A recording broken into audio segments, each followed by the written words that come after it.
Knowledge ഫാക്ടറിയുടെ പുതിയൊരു വീഡിയോയിലേക്ക് എല്ലാവർക്കും സ്വാഗതം. അപ്പോൾ നമ്മൾ ഇന്ന് ഈ ക്ലാസ്സിൽ ഡിസ്കസ് ചെയ്യാനായിട്ട് പോകുന്നത് PSC ബുള്ളറ്റിൻ്റെ വജ്ര ജൂബിലി വിശേഷാൽ പതിപ്പിൻ്റെ രണ്ടാം ഭാഗം എന്ന് പറയുമ്പോൾ ഇന്ത്യ ചരിത്രം എന്ന് പറയുന്ന പുസ്തകത്തിനെ കുറിച്ചാണ്. അപ്പോൾ ഈ പുസ്തകത്തിനകത്ത് ഏറ്റവും പ്രധാനമായിട്ടും നമ്മുടെ ഇന്ത്യ ചരിത്രത്തിനകത്ത് തന്നെ നാലായിട്ട് ഡിവൈഡ് ചെയ്തിട്ടുണ്ട് അവർ എന്ന് പറയുമ്പോൾ പ്രാചീന ഭാരതം, മധ്യകാല ഭാരതം, ആധുനിക ഭാരതം, സ്വതന്ത്ര ഭാരതം. ഇതിൽ ഇന്ന് ഈ ക്ലാസ്സിൽ ഡിസ്കസ് ചെയ്യുന്നത് സ്വതന്ത്ര ഭാരതം എന്ന് പറയുന്ന ടോപ്പിക്കിനകത്തുള്ള ഏറ്റവും പ്രധാനപ്പെട്ട ചോദ്യങ്ങൾ തന്നെയാണ്. പിന്നെ PSC ബുള്ളറ്റിൻ്റെ ക്വസ്റ്റ്യൻസ് ആയതുകൊണ്ട് തന്നെ വരുന്ന എക്സാംസിന് എന്തായാലും നമുക്ക് ഇതിൽ നിന്ന് ചോദ്യങ്ങൾ പ്രതീക്ഷിക്കാം. ഓക്കെ അല്ലേ? അപ്പോൾ എന്തായാലും നമുക്ക് ഒന്നാമത്തെ ചോദ്യത്തിലേക്ക് തന്നെ കിടക്കാം. അതിനു മുന്നേ ചാനൽ ഇതുവരെ സബ്സ്ക്രൈബ് ചെയ്യാതെ വീഡിയോ ലൈക്ക് ചെയ്ത് ആരെങ്കിലും കാണുന്നുണ്ടെങ്കിൽ ചാനൽ സബ്സ്ക്രൈബ് ചെയ്ത് ഒന്ന് സപ്പോർട്ട് ചെയ്യുക. നിങ്ങളുടെ അഭിപ്രായങ്ങളും നിർദ്ദേശങ്ങളും ഒക്കെ കമൻറ്റായിട്ട് രേഖപ്പെടുത്താനും വീഡിയോ ലൈക്ക് ചെയ്യാനും മറക്കരുത്. അപ്പോൾ ഒന്നാമത്തെ ചോദ്യം വായിച്ചേ. ലോക്സഭാ തിരഞ്ഞെടുപ്പിൽ വോട്ട് ചെയ്ത ആദ്യത്തെ ഇന്ത്യൻ പ്രസിഡന്റ് ആരാണ്? ലോക്സഭാ തിരഞ്ഞെടുപ്പിൽ വോട്ട് ചെയ്ത ആദ്യത്തെ ഇന്ത്യൻ പ്രസിഡന്റ് ആരാണ്? ഓപ്ഷൻ ബി ആണ് ശരി ഉത്തരം. നമ്മുടെ KR നാരായണനാണ് കേട്ടോ. KR നാരായണനാണ് ലോക്സഭാ തിരഞ്ഞെടുപ്പിൽ വോട്ട് ചെയ്ത ആദ്യത്തെ ഇന്ത്യൻ പ്രസിഡന്റ്. അസംബ്ലി തിരഞ്ഞെടുപ്പിൽ വോട്ട് ചെയ്ത ആദ്യത്തെ ഇന്ത്യൻ പ്രസിഡന്റ് ആരാണ്? അസംബ്ലി തിരഞ്ഞെടുപ്പിൽ വോട്ട് ചെയ്ത ആദ്യത്തെ ഇന്ത്യൻ പ്രസിഡന്റ് ആണ് ഓപ്ഷൻ സി ആണ് ശരി ഉത്തരം വരുന്നത്. ഡോക്ടർ APJ അബ്ദുൽ കലാം ആണ്. അപ്പോൾ ലോക്സഭാ തിരഞ്ഞെടുപ്പിലാണെങ്കിൽ അത് KR നാരായണനും, അസംബ്ലി തിരഞ്ഞെടുപ്പിലാണെങ്കിൽ അത് APJ അബ്ദുൽ കലാമും ആണെന്ന് അറിഞ്ഞിരിക്കുക. മൂന്നാമത്തെ ചോദ്യം. ഇന്ത്യൻ പ്രസിഡന്റായ ആദ്യത്തെ ഇസ്ലാം മതസ്ഥൻ ആരാണ്? ഇന്ത്യൻ പ്രസിഡന്റായ ആദ്യത്തെ ഇസ്ലാം മതസ്ഥൻ ആരെന്നാണ് നമ്മുടെ മൂന്നാമത്തെ ചോദ്യം. ആരാണ്? ഓപ്ഷൻ എ ആണ് ശരി ഉത്തരം വരുന്നത്. ഡോക്ടർ സക്കീർ ഹുസൈൻ ആണ്. ഡോക്ടർ സക്കീർ ഹുസൈൻ ആണ് ഇന്ത്യൻ പ്രസിഡന്റായ ആദ്യത്തെ ഇസ്ലാം മതസ്ഥൻ. നാലാമത്തെ ചോദ്യം. ഇന്ത്യൻ പ്രസിഡന്റായ ആദ്യത്തെ സിഖ് മതസ്ഥൻ ആരാണ്? ഇന്ത്യൻ പ്രസിഡന്റായ ആദ്യത്തെ സിഖ് മതസ്ഥനാണ് ആരാണ്? ഗ്യാനി സെയിൽ സിംഗ് അല്ലെ. Giani sale Singh. Option D ആണ് ശരി ഉത്തരമായിട്ട് വരുന്നത്. അഞ്ചാമത്തെ ചോദ്യം.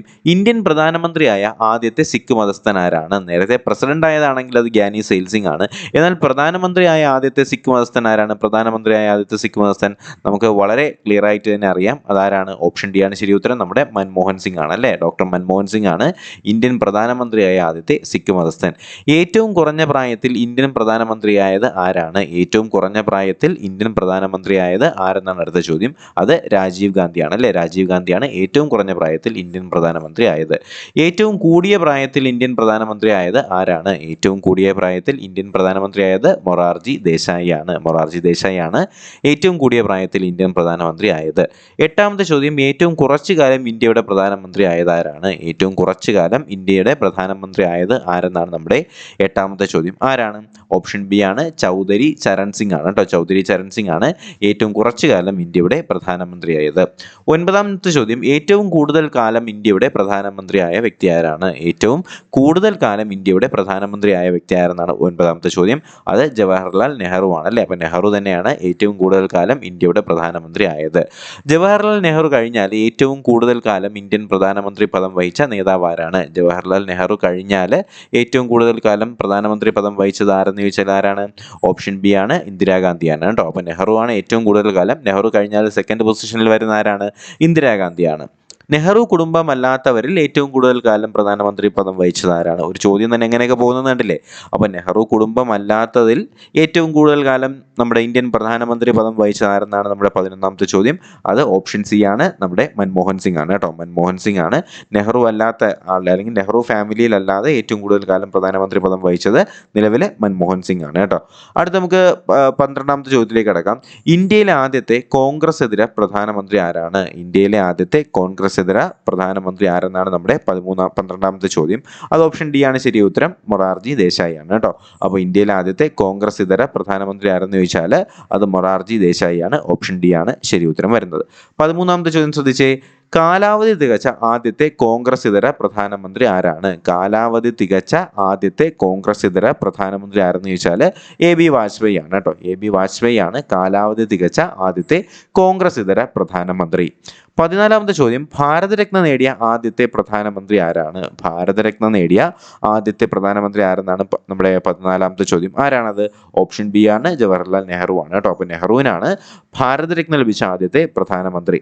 മരണാനന്തര ബഹുമതി ബഹുമതിയായിട്ട് ഭാരതരത്നയ്ക്ക് അർഹനായ ആദ്യത്തെ ഇന്ത്യൻ പ്രധാനമന്ത്രി ആരാണ്? മരണാനന്തര ബഹുമതിയായിട്ട് ഭാരതരത്നയ്ക്ക് അർഹനായ ആദ്യത്തെ പ്രധാനമന്ത്രി ആരെന്നാണ് നമ്മുടെ 15ാമത്തെ ചോദ്യം. ഓപ്ഷൻ സി ആണ് ശരി ഉത്തരം. ലാൽ ബഹദൂർ ശാസ്ത്രിയാണ്. ലാൽ ബഹദൂർ ശാസ്ത്രിക്കാണ് മരണാനന്തര ബഹുമതിയായിട്ട് ആദ്യമായിട്ട് ഭാരതരത്നം ലഭിക്കുന്നത്. ഷിംല കരാറിൽ ഒപ്പുവെച്ച ഇന്ത്യൻ പ്രധാനമന്ത്രി ആരാണ്? ഷിംല കരാറിൽ ഒപ്പുവെച്ച ഇന്ത്യൻ പ്രധാനമന്ത്രി ആരെന്ന് ചോദിച്ചാൽ ആരാണ്? വളരെ സിമ്പിളാണ്. ഓപ്ഷൻ ഡി ആണ്, ഇന്ദിരാഗാന്ധിയാണ് അല്ലേ. ഷിംല കരാറിൽ ഒപ്പുവെച്ച ആരെന്ന് ചോദിച്ചാൽ ഇന്ദിരാഗാന്ധിയാണ്. ഓപ്ഷൻ ഡി ആണ് ശരി ഉത്തരം. താഷ്കന്റ് കരാറിൽ ഒപ്പുവെച്ച ആരാണ്? താഷ്കന്റ് കരാറിൽ ഒപ്പുവെച്ച പ്രധാനമന്ത്രി ആരാണ്? ഓപ്ഷൻ ബി ആണ്. ആരാണ്? നമ്മുടെ ലാൽ ബഹദൂർ ശാസ്ത്രിയാണ് അല്ലേ. താഷ്കന്റ് കരാറിൽ ഒപ്പുവെച്ചത് ലാൽ ബഹദൂർ ശാസ്ത്രിയും ഷിംല കരാറിൽ ഒപ്പുവെച്ചത് ഇന്ദിരാഗാന്ധി. താഷ്കന്റ് കരാറിൽ ഒപ്പുവെച്ചത് ലാൽ ബഹദൂർ ശാസ്ത്രിയും ഷിംല കരാറിൽ ഒപ്പുവെച്ചത് ഇന്ദിരാഗാന്ധിയും. ലാഹോർ ഉടമ്പടിയിൽ ഒപ്പുവെച്ച ഇന്ത്യൻ പ്രധാനമന്ത്രി ആരാണ്? ലാഹോർ ഉടമ്പടിയിൽ ഒപ്പുവെച്ച ഇന്ത്യൻ പ്രധാനമന്ത്രി ആരെന്നാണ് 18ാമത്തെ ചോദ്യം. ആരാണത്? ഓപ്ഷൻ സി ആണ്, എ ബി വാജ്പേയി ആണ് കേട്ടോ. അപ്പോൾ ലാഹോർ ഉടമ്പടിയിൽ ഒപ്പുവെച്ച ഇന്ത്യൻ പ്രധാനമന്ത്രി ആരെന്ന് ചോദിച്ചാൽ എ ബി വാജ്പേയി ആണ്. പാകിസ്ഥാനുമായി സിന്ധു നദീജല കരാറിൽ ഒപ്പുവെച്ച പ്രധാനമന്ത്രി ആരാണ്? ശ്രദ്ധിക്കുക, പാകിസ്ഥാനുമായിട്ട് സിന്ധു നദീജല കരാർ ഒപ്പുവെച്ചത് ഏത് പ്രധാനമന്ത്രിയുടെ കാലഘട്ടത്തിലാണ്, അല്ലെങ്കിൽ ഏത് പ്രധാനമന്ത്രിയാണ് എന്നാണ് നമ്മുടെ 19ാമത്തെ ചോദ്യം. ആരാണത്?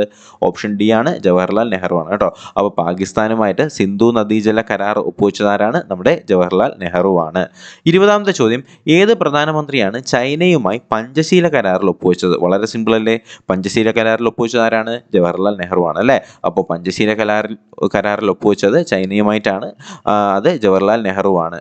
21ാമത്തെ ചോദ്യം, അല്ലെങ്കിൽ ഇന്ത്യ ആദ്യമായിട്ട് അണുവിസ്ഫോടനം നടത്തിയ സമയത്ത് ആരായിരുന്നു പ്രധാനമന്ത്രി? ശ്രദ്ധിക്കുക, ഇന്ത്യ ആദ്യമായിട്ട് അണുവിസ്ഫോടനം നടത്തിയ സമയത്ത് ആരായിരുന്നു പ്രധാനമന്ത്രി എന്നാണ് 21ാമത്തെ ചോദ്യം. ആരായിരുന്നു? ഓപ്ഷൻ ബി ആണ്, ഇന്ദിരാഗാന്ധിയാണ് കേട്ടോ. ഇന്ത്യ ആദ്യമായിട്ട് അണുവിസ്ഫോടനം നടത്തിയ സമയത്ത് ആരായിരുന്നു പ്രധാനമന്ത്രി? ഇന്ദിരാഗാന്ധിയായിരുന്നു. 22ാമത്തെ ചോദ്യം, ഇന്ത്യ ആദ്യമായിട്ട് അണുവിസ്ഫോടനം നടത്തിയ സമയത്ത് ആരായിരുന്നു? ഈ സെയിം ക്വസ്റ്റ്യൻ റിപ്പീറ്റ് വന്നതാണ്. ഇന്ദിരാഗാന്ധിയാണ് അല്ലെ. ആദ്യമായിട്ട് അണുവിസ്ഫോടനം നടത്തിയ സമയത്ത് ഇന്ദിരാഗാന്ധിയാണ്. ഇന്ത്യ രണ്ടാമത്തെ അണുവിസ്ഫോടനം നടത്തിയ സമയത്ത് ആരായിരുന്നു പ്രധാനമന്ത്രി? ആദ്യത്തെ സമയത്ത് ഇന്ദിരാഗാന്ധിയാണ്. രണ്ടാമത്തെ സമയത്ത് ആരാണ്? ഓപ്ഷൻ എ ആണ് ശരി ഉത്തരം, എ ബി വാജ്പേയി ആണ് കേട്ടോ. ആദ്യത്തെ അല്ലെങ്കിൽ ആദ്യമായിട്ട് അണുവിസ്ഫോടനം നടത്തിയ സമയത്ത് ഇന്ദിരാഗാന്ധി ആയിരുന്നു. രണ്ടാമത് നടത്തിയ സമയത്ത് ആരാണ്? എ ബി വാജ്പേയി ആണ്. 23ാമത്തെ ചോദ്യം, സാർക്ക് എന്ന സംഘടന രൂപം കൊണ്ട സമയത്ത് ഇന്ത്യൻ പ്രധാനമന്ത്രി ആരായിരുന്നു? സാർക്ക് എന്ന സംഘടന രൂപം കൊണ്ട സമയത്ത് ഇന്ത്യൻ പ്രധാനമന്ത്രി ആരായിരുന്നു എന്നാണ് അടുത്ത ചോദ്യം. ആരാണ്? ഓപ്ഷൻ ബി ആണ്, രാജീവ് ഗാന്ധിയാണ്. രാജീവ് ഗാന്ധിയാണ് സാർക്ക് എന്ന സംഘടന രൂപം കൊണ്ട സമയത്ത് ഇന്ത്യൻ പ്രധാനമന്ത്രി ആരായിരുന്നു? രാജീവ് ഗാന്ധിയാണ്. സാർക്ക് എന്ന സംഘടന രൂപവൽക്കരിച്ചപ്പോൾ ഇന്ത്യൻ പ്രസിഡന്റ് ആരാണ്? അപ്പോൾ നമ്മൾ പറഞ്ഞു ആ സമയത്തെ പ്രധാനമന്ത്രി രാജീവ് ഗാന്ധിയും പ്രസിഡന്റ് ആരെന്ന് ചോദിച്ചാൽ ആരാണ് പ്രസിഡന്റ് ആ സമയത്തെ? ഓപ്ഷൻ സി ആണ്, ഗ്യാനി സെയിൽ സിംഗ് ആണ് കേട്ടോ. അപ്പോൾ സാർക്ക് രൂപീകരണ സമയത്ത് ഇന്ത്യൻ പ്രധാനമന്ത്രി രാജീവ് ഗാന്ധിയും പ്രസിഡന്റ് നമ്മുടെ ഗ്യാനി സെയിൽ സിംഗുമാണെന്ന് അറിഞ്ഞിരിക്കുക. അടുത്ത 25ാമത്തെ ചോദ്യം, രാജ്യസഭാംഗമായിരിക്കെ ഇന്ത്യൻ പ്രധാനമന്ത്രിയായ ആദ്യത്തെ നേതാവ് ആരാണ്? ശ്രദ്ധിക്കുക, രാജ്യസഭാംഗമായിരിക്കെ ഇന്ത്യൻ പ്രധാനമന്ത്രിയായ ആദ്യത്തെ നേതാവ് ആരെന്നാണ് 25ാമത്തെ ചോദ്യം. ഓപ്ഷൻ ബി ആണ്, ഇന്ദിരാഗാന്ധിയാണ് കേട്ടോ. അപ്പോൾ രാജ്യസഭാംഗമായിരിക്കെ തന്നെ ഇന്ത്യൻ പ്രധാനമന്ത്രിയായ ആദ്യത്തെ നേതാവാണ് ഇന്ദിരാഗാന്ധി. 26ാമത്തെ ചോദ്യം, രാജ്യസഭയിൽ മാത്രം അംഗത്വമുണ്ടായിരുന്ന ഇന്ത്യൻ പ്രധാനമന്ത്രി ആരാണ്? രാജ്യസഭയിൽ മാത്രം അംഗത്വമുണ്ടായിരുന്ന ഇന്ത്യൻ പ്രധാനമന്ത്രി ആരെന്ന് ചോദിച്ചാൽ ഓപ്ഷൻ ഡി ആണ്, മൻമോഹൻ സിംഗ് ആണ്. അപ്പോൾ മൻമോഹൻ സിംഗിന് രാജ്യസഭയിൽ മാത്രമേ അംഗത്വം ഉണ്ടായിരുന്നുള്ളൂ. രാജ്യസഭയിൽ മാത്രം അംഗത്വം ഉണ്ടായിരുന്ന ഇന്ത്യൻ പ്രധാനമന്ത്രിയാണ് മൻമോഹൻ സിംഗ്. ജവഹർലാൽ നെഹ്റുവിന്റെ സമാധിയെ അറിയപ്പെടുന്ന പേരെന്താണ്? ജവഹർലാൽ നെഹ്റുവിന്റെ സമാധിയെ അറിയപ്പെടുന്ന പേര് എന്താണെന്ന് ചോദിച്ചാൽ എന്താണ്? ശാന്തിവൻ ആണ് അല്ലേ. അപ്പോൾ ശാന്തസ്വരൂപനായിരുന്നു നമ്മുടെ നെഹ്റു അല്ലേ. അപ്പോൾ ശാന്തിവൻ ആരുടേതാണ്? നെഹ്റുവിന്റെ സമാധിയാണ്. ലാൽ ബഹദൂർ ശാസ്ത്രിയുടെ സമാധി അറിയപ്പെടുന്ന പേര് എന്താണ്? ലാൽ ബഹദൂർ ശാസ്ത്രിയുടെ സമാധി അറിയപ്പെടുന്ന പേരെന്താണ്? വിജയ് ഘട്ട് അല്ലേ. ലാൽ ബഹദൂർ ശാസ്ത്രിയുടെ സമാധി അറിയപ്പെടുന്ന പേര് വിജയ് ഘട്ട് എന്നാണ്. ഓക്കെ, അപ്പോൾ നെഹ്റുവിന്റെ ആണെങ്കിൽ അത് ശാന്തിസ്ഥലം, നമ്മുടെ ലാൽ ബഹദൂർ ശാസ്ത്രിയുടെ ആണെങ്കിൽ വിജയ് ഘട്ടുമാണ്. ലോക്സഭാ സ്പീക്കർ പദവി വഹിച്ച ശേഷം രാഷ്ട്രപതിയായ ഏക വ്യക്തി ആരാണ്? ലോക്സഭാ സ്പീക്കർ പദവി വഹിച്ച ശേഷം രാഷ്ട്രപതിയായ ഏക വ്യക്തി ആരെന്നാണ് നമ്മുടെ 29ാമത്തെ ചോദ്യം. ഓപ്ഷൻ ബി ആണ് ശരി ഉത്തരം, നീലം സഞ്ജീവ് റെഡ്ഡിയാണ് കേട്ടോ. അപ്പോൾ ലോക്സഭാ സ്പീക്കർ പദവി വഹിച്ച ശേഷം രാഷ്ട്രപതി ആവുന്ന വ്യക്തിയാണ് ആര്? നീലം സഞ്ജീവ് റെഡ്ഡി. പുള്ളിക്കാരൻ ആദ്യം ലോക്സഭാ സ്പീക്കർ ആയിരുന്നു, അതിനുശേഷമാണ് രാഷ്ട്രപതിയായിട്ട് മാറുന്നത്. 30ാമത്തെ ചോദ്യം, ഗവർണർ പദവി വഹിച്ച ശേഷം ഇന്ത്യൻ പ്രസിഡന്റ് പദവിയിലേക്ക് എത്തിയ ആദ്യത്തെ നേതാവ് ആരാണ്? ഗവർണർ പദവി വഹിച്ച ശേഷം പ്രസിഡന്റ് പദവിയിലേക്ക് എത്തിയ ആദ്യത്തെ വ്യക്തി ആരെന്ന് ചോദിച്ചാൽ അത് ഡോക്ടർ സക്കീർ ഹുസൈൻ തന്നെയാണ് കേട്ടോ. ഡോക്ടർ സക്കീർ ഹുസൈൻ തന്നെയാണ് ഗവർണർ പദവി വഹിച്ച ശേഷം. പുള്ളിക്കാരൻ ആദ്യം ഗവർണർ ആയിരുന്നു, എന്നിട്ടാണ് ഇന്ത്യൻ പ്രസിഡന്റ് ആവുന്നത്. അപ്പോൾ ലോക്സഭാ സ്പീക്കർ പദവി വഹിച്ച ശേഷം രാഷ്ട്രപതി ആവുന്നത് നീലം സഞ്ജീവ് റെഡ്ഡിയും ഗവർണർ പദവി വഹിച്ച ശേഷം നമ്മുടെ ഇന്ത്യൻ പ്രസിഡന്റായിട്ട് മാറുന്നത് ആരെന്ന് ചോദിച്ചാൽ ഡോക്ടർ സക്കീർ ഹുസൈനുമാണെന്ന് അറിഞ്ഞിരിക്കുക. അടുത്ത ചോദ്യം, ഏറ്റവും കുറഞ്ഞ വോട്ടിൻ്റെ ഭൂരിപക്ഷത്തിൽ ഇന്ത്യൻ പ്രസിഡന്റായി തിരഞ്ഞെടുക്കപ്പെട്ടത് ആരാണ്? ഏറ്റവും കുറഞ്ഞതാണ്. ഏറ്റവും കുറഞ്ഞ വോട്ടിൻ്റെ ഭൂരിപക്ഷത്തിൽ ഇന്ത്യൻ പ്രസിഡന്റായിട്ട് തിരഞ്ഞെടുക്കപ്പെട്ട വ്യക്തി ആരെന്നാണ് 31ാമത്തെ ചോദ്യം. ഓപ്ഷൻ സി ആണ് ശരി ഉത്തരം വരുന്നത്. വി ഗിരിയാണ് കേട്ടോ. അപ്പോൾ വി ഗിരിയാണ് ഏറ്റവും കുറഞ്ഞ വോട്ടിൻ്റെ ഭൂരിപക്ഷത്തിൽ ഇന്ത്യൻ പ്രസിഡന്റായി തിരഞ്ഞെടുക്കപ്പെട്ടത് ആരെയാണെന്ന് ചോദിച്ചാൽ വി ഗിരിയാണ്. എന്നാൽ ഏറ്റവും കൂടുതൽ വോട്ടിൻ്റെ ഭൂരിപക്ഷത്തിൽ രാഷ്ട്രപതിയായിട്ട് തിരഞ്ഞെടുക്കപ്പെട്ട വ്യക്തി ആരാണ്? കുറഞ്ഞതാണെങ്കിൽ അത് വി ഗിരിയും ഏറ്റവും കൂടുതൽ ഭൂരിപക്ഷത്തിൽ നമ്മുടെ രാഷ്ട്രപതിയായിട്ട് തിരഞ്ഞെടുക്കപ്പെട്ടത് ആരാണ്? KR നാരായണനാണ് കേട്ടോ. മലയാളിയായിട്ടുള്ള KR നാരായണനാണ് ഏറ്റവും കൂടുതൽ വോട്ടിൻ്റെ ഭൂരിപക്ഷത്തിൽ പ്രസിഡന്റായിട്ട് തിരഞ്ഞെടുക്കപ്പെട്ടത് KR നാരായണനും ഏറ്റവും കുറഞ്ഞ വോട്ടിൻ്റെ ഭൂരിപക്ഷത്തിൽ പ്രസിഡന്റായിട്ട് തിരഞ്ഞെടുക്കപ്പെട്ടത് വി ഗിരിയുമാണെന്ന് അറിഞ്ഞിരിക്കുക. അടുത്ത, ഏറ്റവും കൂടുതൽ ശതമാനം വോട്ടിൻ്റെ ഭൂരിപക്ഷത്തിൽ പ്രസിഡന്റായി തിരഞ്ഞെടുക്കപ്പെട്ടത് ആരാണ്? ശതമാന അടിസ്ഥാനവും ശ്രദ്ധിക്കണം. ഏറ്റവും കൂടുതൽ ശതമാനം വോട്ടിൻ്റെ ഭൂരിപക്ഷത്തിൽ പ്രസിഡന്റായി തിരഞ്ഞെടുക്കപ്പെട്ട വ്യക്തി ആരെന്നാണ് 33ാമത്തെ ചോദ്യം. ഓപ്ഷൻ എ ആണ് രാജേന്ദ്ര പ്രസാദ് ആണ് കേട്ടോ. ഡോക്ടർ രാജേന്ദ്ര പ്രസാദ് ആണ് ഏറ്റവും കൂടുതൽ ശതമാനം വോട്ടിൻ്റെ ഭൂരിപക്ഷത്തിൽ പ്രസിഡന്റായി തിരഞ്ഞെടുക്കപ്പെട്ടത് രാജേന്ദ്ര പ്രസാദ് ആണ്. അടുത്ത ചോദ്യം 34ാമത്തെ ചോദ്യമാണ്. മൈ പ്രസിഡൻഷ്യൽ ഇയേഴ്സ് എന്ന് പറയുന്ന പുസ്തകം രചിച്ചത് ആരാണ്? മൈ പ്രസിഡൻഷ്യൽ ഇയേഴ്സ് എന്ന് പറയുന്ന പുസ്തകം രചിച്ചത് ആരെന്ന് ചോദിച്ചാൽ ആരാണ്? ആർ വെങ്കിട്ടരാമനാണ് കേട്ടോ. അപ്പോൾ മൈ പ്രസിഡൻഷ്യൽ ഇയേഴ്സ് എന്ന് പറയുന്ന പുസ്തകം രചിച്ചത് ആരാണ്? ആർ വെങ്കിട്ടരാമനാണ്.